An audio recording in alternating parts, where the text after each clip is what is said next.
तुमने अपने ईगो या अहंकार को संतुष्ट करने के लिए झूठ बोल के दुनिया को गुमराह किया है और ईरान पे आक्रमण करके अपराध किया है। नहीं नहीं, तुम झूठ बोल रहे हो। मैंने ऐसा कुछ भी नहीं किया है। तुमने अपने आप को दुनिया के सामने महान मसीहा दिखाने का कोशिश किया है।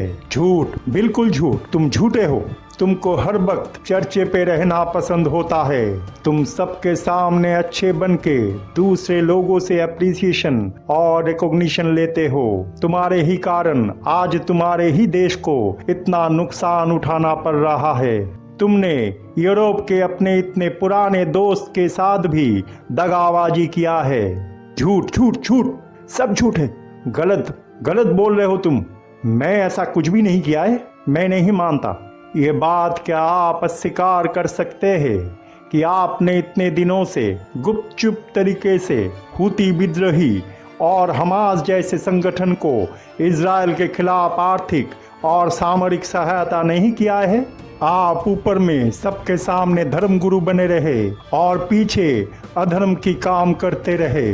आप मिसाइल हमला करके इजराइल के रिहायशी इलाके में निर्दोष लोगों को मार डाला है। आप गलत हो। ऐसे कुछ भी प्रमाण नहीं है। मैंने ऐसा कोई काम नहीं किया है जिसके कारण अमेरिका और इजराइल को मेरे और मेरे देश के खिलाफ साजिश रचने के लिए मजबूर होना पड़े। ये धर्म युद्ध है और मैं वही लड़ रहा हूँ। क्या आपको नहीं लगता है कि आपने धर्म के नाम लेकर बेवजह दूसरे के मामले में दखल अंदाजी किया है? क्या आपको नहीं लगता है कि आप धर्म के अंधे हो? ऐसा बिल्कुल नहीं है। मैंने जो किया है वो सबके भलाई के लिए किया है। तुम्हारे अंदर अरब देश को लेकर डर बैठा हुआ है और उस डर के कारण तुमने अपने दोस्त अमेरिका को ईरान के बारे में झूठे खतरे महसूस करवाए, उनसे झूठ बोला। यहूदी जाति के ऊपर अत्याचार और नाइंसाफी के लंबे सफर तुमको आज भी डराता है। यहूदी जाति के पास टैलेंट, स्किल्स, क्रिएटिविटी, बुद्धि और बहुत कुछ है जिसे आप सही रास्ते पे ले जाकर मानव जाति और इस धरती के लिए अच्छा योगदान रख सकते थे, लेकिन आपने ऐसा कुछ भी नहीं किया है और गलत दिशा में अपने सोच को ले जाकर सामरिक अस्त्र बनाने की ओर ध्यान दिया है।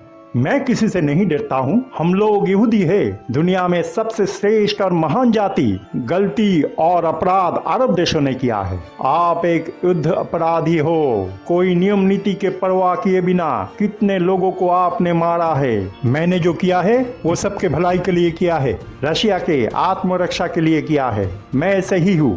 आपने दोस्तों के कहने पर अपने ही देश को बर्बाद किया है। आपने ही देश का नुकसान किया है। आपने आपके देश की लोगों को धोखा दिया है। आपके लिए अपने पराये हो गया है और पराये अपने। आपके दोस्त आपको सामने रखकर छाया युद्ध कर रहा है। उनके लिए आप उनके स्वार्थ पूर्ति का एक माध्यम बन गए हो। आप दुनिया के सामने विक्टिम कार्ड प्ले करते रहे। असल में आपने रशिया के खिलाफ पहले से ही यूरोप और अमेरिका को लेकर गुपचुप तरीके से षड्यंत्र रचा था। रशिया ने हमारे ऊपर आक्रमण किया है, हम नहीं। मैं कोई साजिश नहीं रचा। मेरे दोस्त मेरा मदद कर रहा है। तुम गलत बोल रहे हो। मैं गलत नहीं हूँ। तुम दूसरे देश के साथ जैसा किया है, दूसरे देश भी तुम्हारे साथ ठीक वैसा ही किया है। तुम सबके सामने अच्छे चेहरा लेकर घूमते हो और पीछे दूसरे के जमीन हड़प लेना या अधिकार कर लेना, किसी भी तरह सिर्फ अपना फायदा देखना तुम्हारे एकमात्र उद्देश्य है। तुम धोखेबाज हो। तुम छाया युद्ध करते हो, घटिया माल बनाते हो और बेचते हो। तुम एक सूदखोर साहूकार हो। तुम दूसरे देशों को डराते हो, ताइवान के साथ माइंड गेम खेलते हो, दूसरे देशों के साथ छल करते हो, कर्ज देकर ब्लैकमेल करते हो। मेरा देश एक आजाद देश है। मेरा जो मर्जी मैं वही करूंगा। मुझे किसी का परवाह नहीं है। जो मैंने किया है वो मेरा दृष्टिकोण से सही है। आप महत्वाकांक्षी हो। आप बहुत सारे गलत सिद्धांत लिए हो। आपने अन्याय किया है। आप दाम्भिक हो। आप झूठे हो। आप आपके मन में रशिया और चाइना के खिलाफ जलन है। आप इस दुनिया के सबसे शक्तिमान आदमी हो। आपको देखकर लोग कुछ अच्छे सीखेंगे, अपने आप को अच्छाई की तरफ बदलेंगे, लेकिन आप खुद जिंदगी में गलत रास्ता चुन लिया है। आपने गलत उदाहरण दूसरे के सामने पेश किया है। आपको देखकर दुनिया और आपके ही देश के ना जाने कितने सारे लोग जिंदगी में गलत रास्ता चुनेंगे। आप उन लोगों को नेगेटिवली प्रभावित किया है। आप अपने गुस्सा और जिद के कारण अचानक अपने आप खो बैठते हो और दूसरे के साथ अपने दोस्त को भी अपशब्द कह देते हो। आप अपने अद्भुत आचरण के कारण दूसरे को सकते में डाल देते हो। दूसरे आपके व्यवहार के कारण हैरान और परेशान होता है।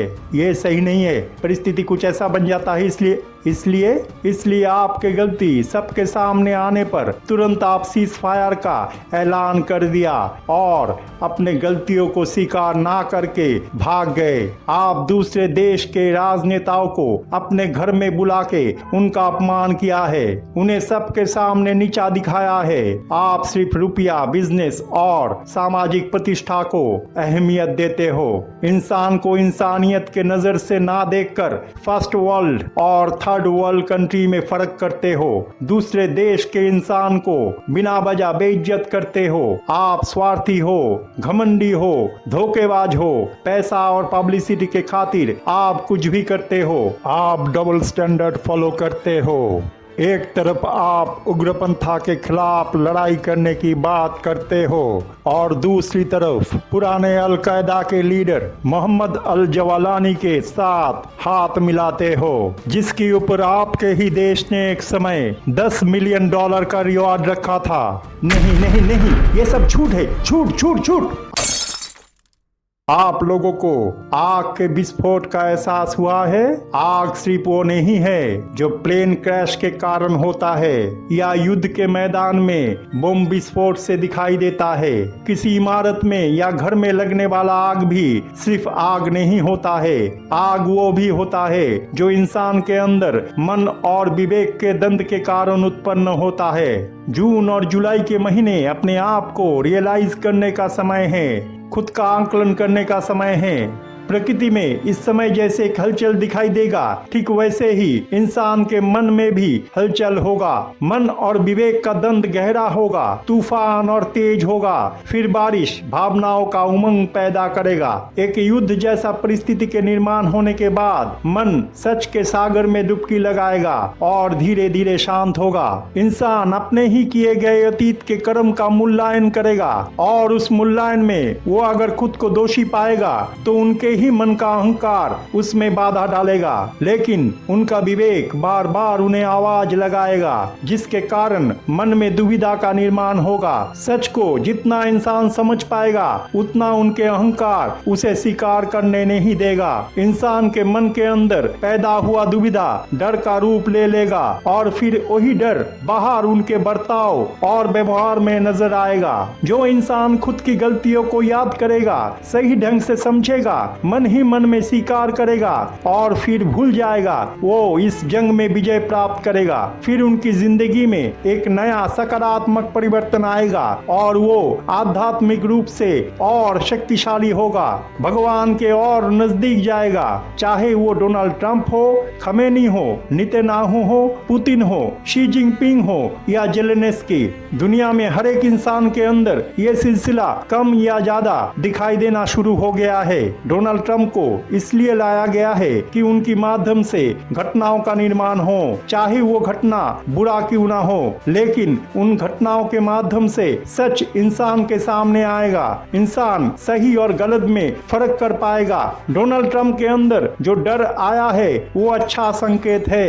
ये परिवर्तन का समय है। प्लैनेट्स के माध्यम से भगवान प्रकृति और इंसान के अंदर सकारात्मक परिवर्तन ला रहे हैं और इसका बहुत आवश्यकता देता है। जो हृदय को इंसान इतने दिनों से गहरे नींद में भेज दिया था, वो हृदय अब धीरे धीरे जागेगा और दिमाग के बुद्धि को सही ढंग से सही राहों पे चलने के लिए मदद करेगा। हृदय का इस्तेमाल आदमी जितना कम करता है, उतना ही दिमाग में रहने वाला बुद्धि चालाकी में परिवर्तित हो जाता है। इस समय हृदय के अंदर रहने वाला हमारा विवेक हमारा ही अंतरात्मा की आवाज बन के हमको बार बार पुकारेगा, और जब ऐसा होगा तो आदमी का व्यवहार अचानक अस्वाभाविक रूप से अनियंत्रित हो जाएगा। उसकी स्वभाव और व्यवहार में गुस्सा, चिड़चिड़ापन, हताशा, अफसोस और खोयापन दिखाई देगा, क्योंकि मन के अहंकार को हटा के आदमी सच को स्वीकार करना शुरू कर देगा। ऐसा नहीं है कि हम में से सब सच को स्वीकार करेगा, लेकिन थोड़ा बहुत परिवर्तन सब में परिलक्षित होगा। पिछले कुछ दिनों से हो रहा जो घटनाक्रम दुर्घटना के रूप ले लिया है या युद्ध के माहौल का निर्माण किया है, वो एक अंगारक योग है जो केतु और मंगल के आमने सामने आने से निर्माण हुआ है। ये साल मंगल का साल है जो 2025 यानी कि 2+0+2+5 नंबर 9 अंक को दर्शाता है। नंबर 9 मंगल के साथ जुड़े हुए है, जो आगजनी, दुर्घटनाएं और प्राकृतिक आपदाओं को निर्देश करता है। केतु भी अचानक कोई विस्फोट को दर्शाता है। दो आग के कारक ग्रह के आमने सामने आने से जो अंगारक स्थिति का निर्माण हुआ है, उसके वजह से प्रकृति, खास करके आसमान में आकस्मिक दुर्घटनाएं, विस्फोट और धरती में आग से संबंधित घटनाएं ज्यादा दिखाई दे रहा है। मंगल एक सोल्जर है। मंगल एक युद्ध प्रिय प्लेनेट है जो साहस और अनुशासन से अनुप्राणित होता है। ये जो भी कुछ हो रहा है या आने वाला दिनों में होगा, उसका कुछ खास मायने हैं। इस समय गुरुदेव बृहस्पति का दोष युक्त या त्रुटिपूर्ण अवस्थान परिस्थिति को और खराब बना दिया है। गुरुदेव बृहस्पति के दूषित होने के कारण कुछ लोग मिलके परिवार में या परिवार के बाहर गलत ढंग से जो भी कुछ काम को अंजाम देंगे, वो जुलाई के 8 तारीख तक सफल तो होगा, लेकिन बाद में उन लोगों को इसका 3 गुना बदतर परिणाम प्राप्त होगा, ठीक जैसे अब डोनाल्ड ट्रंप और नेतन्याहू का हो रहा है। मंगल और केतु का एक साथ आमना सामना होना 28 जुलाई तक अंगारक योग का निर्माण करके रखेगा, और ये योग इंसान के जिंदगी में ही नहीं बल्कि देशों के बीच में झगड़ा, युद्ध और विस्फोट जैसा परिस्थिति का निर्माण करेगा। इसके कारण प्रकृति में बहुत हलचल दिखाई देगा। पानी के अंदर बहुत बड़ा भूकंप होने का संभावना बढ़ जाएगा, जिसके कारण बहुत बड़ा सुनामी के तबाही कुछ देशों के इंसानों को भुगतना पड़ सकता है। बहुत बड़ा प्राकृतिक विपर्यय इंसान की जिंदगी को अस्त व्यस्त कर देगा। लेकिन जून और जुलाई महीने में ये सब क्यों हो रहा है? आइए इसके पीछे कारणों को समझते हैं, लेकिन प्यार से। हमारे मन में जैसे निरंतर परिवर्तन चलता है, मन और विवेक के बीच में द्वंद्व चलता है, बुद्धि और चालाकी में बहुरूपी का खेल चलता है, ठीक वैसे ही प्रकृति में भी परिवर्तन होता रहता है। प्रकृति में परिवर्तन दो तरफ से होता है, एक मैन मेड यानी कि इंसान के वजह से, और दूसरा स्वाभाविक नियम के अनुसार। जून और जुलाई महीने में जो प्राकृतिक परिवर्तन दिखाई दे रहा है या दिखाई देगा, वो नॉर्मल चेंजेस तो होगा, लेकिन उसका कारण गहरा होगा। जुलाई महीने में पानी के अंदर से जो खतरा इंसान के लिए मंडराएगा, वो इंसान को सोचने के लिए मजबूर कर देगा, और इंसान के मन के अंदर विवेक का दंशन और ज्यादा बढ़ जाएगा। वो अपने ही कर्म के लिए पहले से ज्यादा शर्मिंदा होगा। प्लैनेट्स द्वारा घटनाओं का निर्माण इंसान के जिंदगी में इसलिए किया जाता है कि इंसान उससे सही शिक्षा ले। जिस तरह इंसान एक लंबे समय से प्रकृति का नुकसान करता रहा है, उस तरह अब इंसान को अपने ही किए गए कर्म फल मिलना शुरू हो गया है। 2020 में कोरोना के आगमन आंदोलन से जो सिलसिला का शुरुआत हो चुका है वो आगे लंबे समय तक चलेगा, जब तक ये दुनिया में हर एक वस्तु और प्राण में सही संतुलन वाला अवस्था का निर्माण नहीं होता है। ये ठीक वैसा ही है जब गाड़ी में सफर करते हुए गाड़ी अचानक रुक जाने से शरीर का संतुलन बिगड़ जाता है और शरीर सामने की तरफ झुक जाता है। शरीर का संतुलन वापस आने में थोड़ा वक्त तो लगता है ना। अगर दुनिया हिल रहा है तो वो कंपन का तीव्रता शांत होने में समय तो लगेगा। अब खुद सोचिए, प्लैनेट्स का प्रभाव इस दुनिया में हर एक जगह पर होता है। हर एक पदार्थ चाहे वो निर्जीव हो या सजीव, प्लैनेट्स का प्रभाव के अंदर हमेशा रहता है। मंगल ऊर्जा है, तेल में भी ऊर्जा रहता है। केतु अचानक घटनाओं का निर्माण करता है। केतु और मंगल के बीच में अंगारक योग के कारण मिडिल ईस्ट, जहाँ पे तेल यानी कि ऊर्जा ज्यादा मिलता है, प्रभावित भी ज्यादा हुआ है। यानी कि इस समय ऊर्जा या ऊर्जा के स्रोत जहाँ पर होगा, वहाँ अगर नियम के सही ढंग से पालन नहीं हुआ, इरादे पे खोट रहा, तो वहाँ आग और विस्फोट जैसा परिस्थिति का निर्माण होगा। आने वाला समय में प्राकृतिक परिवर्तन, भूकंप, सुनामी, बारिश, बर्फ का पिघलना इत्यादि रूप में हमारे सामने आएगा और हमको ये समझाएगा कि जिस तरह हमने प्रकृति को लगभग खत्म कर दिया है, उस तरह प्रकृति अब इंसान के जीना मुश्किल कर देगा और इसके लिए इंसान ही जिम्मेदार है। जो दुर्घटना और प्राकृतिक आपदाएं आने वाला समय में होने वाला है, वो इंसान को गंभीरता के साथ सोचने के लिए मजबूर कर देगा। ये समय ऐसा एक समय है जब प्रकृति खुद अपने आप को बदलने की कोशिश कर रहा है और ये बदल यूनिवर्सल नियम के तहत हो रहा है। भगवान प्लैनेट्स के माध्यम से प्रकृति और इंसान के मन के अंदर बदल ले आना चाहते हैं। इंसान इतने दिनों से सिर्फ अपना दिमाग का ज्यादा इस्तेमाल करते आया है। प्रैक्टिकलिटी और लॉजिकल सोच इंसान को रेगिस्तान के एक पत्थर बना दिया है। वो सिर्फ अपना लाभ और नुकसान के बारे में सोचता है। इंसान भगवान से बहुत दूर हो गया है। इंसान आज के समय अपने मस्कुलिन एनर्जी को बहुत ज्यादा अहमियत देता है और अपने फेमिनाइन एनर्जी को अनदेखा करता है। जितना भी मानविक गुण जो फेमिनाइन एनर्जी के साथ जुड़ा हुआ रहता है, उसे इंसान के अंदर जगाने की कोशिश भगवान द्वारा किया जा रहा है। स्त्री ऊर्जा के जो मानविक गुण हृदय के साथ जुड़ा हुआ रहता है, जैसे प्यार, भावनात्मक अनुभूति, करुणा, दया, कोमलता, लज्जा, विश्वास, जुनून, सहानुभूति, सेवा, संवेदनशील होना, विनय, नम्रता, भद्रता, अभिव्यक्ति, लचीलापन, मानविक होना इत्यादि इंसान के अंदर और ज्यादा जगाने की कोशिश प्रकृति के माध्यम से किया जा रहा है, ताकि इस दुनिया और विश्व ब्रह्मांड में हर एक सजीव और निर्जीव पदार्थ में मस्कुलिन यानी कि पुरुष ऊर्जा और फेमिनाइन एनर्जी यानी कि स्त्री ऊर्जा का बैलेंस हो पाए। ये परिवर्तन पूरे विश्व ब्रह्मांड में जारी है। जून का महीने में दुनिया के सारे मस्कुलिन एनर्जी को बहुत गहरा हीलिंग मिला है। प्रकृति में आसमान, आग और हवा मस्कुलिन यानी कि पुरुष ऊर्जा है।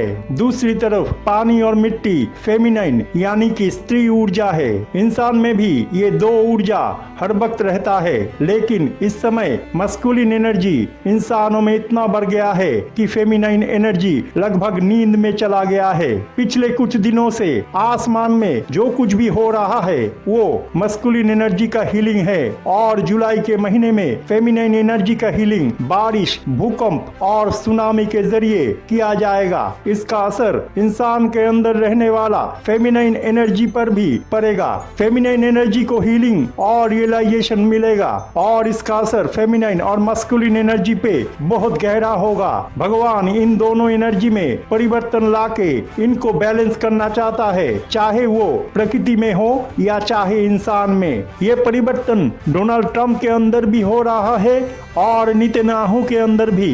ये परिवर्तन पुतिन के अंदर भी हो रहा है और जेलेंस्की के अंदर भी। ये परिवर्तन जैसे खमेनी और शी जिनपिंग के अंदर हो रहा है, ठीक वैसे ही मोदी, आसिम मुनीर, यूनुस और किम जोंग उन के अंदर भी हो रहा है। ये परिवर्तन जैसे राम के अंदर भी हो रहा है, वैसे ही रहीम के अंदर भी हो रहा है। असंभव को संभव करने वाला सिर्फ भगवान ही होता है।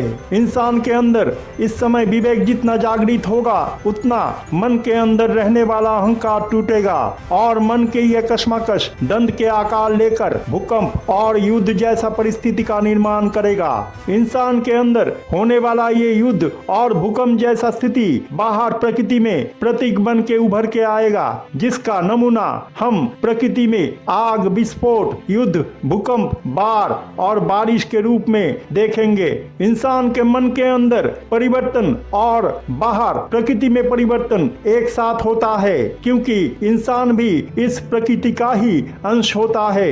जो कुछ भी हमारे जिंदगी में होता है वो हमारे अच्छे के लिए ही होता है। प्रकृति में और इंसान के सोच में सकारात्मक परिवर्तन लाना जरूरी है। इस समय अच्छे और बुरे शक्तियों में एक समन्वय लाना आवश्यक है, क्योंकि परिस्थिति बहुत बिगड़ चुका है। इसलिए इस सृष्टि को बचाने की हर एक कोशिश भगवान द्वारा किया जा रहा है। इस सकारात्मक परिवर्तन का स्वागत कीजिए। आइए हम खुद को जानने की कोशिश करें, अपने कर्म का मूल्यांकन करें और खुद को सही दिशा में परिवर्तित करें। ये खुद को सही दिशा में बदलने का समय है। दूसरों को बदलने की कोशिश मत कीजिए, आप खुद बदलिए। आपको देखकर दूसरे भी अपने आप को बदलेंगे। धर्म ना आपका है ना उनका, धर्म तो सबका होता है। विवेक के माध्यम से अपने अंतरात्मा की आवाज सुनिए। डर को हटा के आप अगर जाग जाएंगे, खुद को परिवर्तित करेंगे, तो ये दुनिया भी अच्छाई की तरफ परिवर्तित होगा।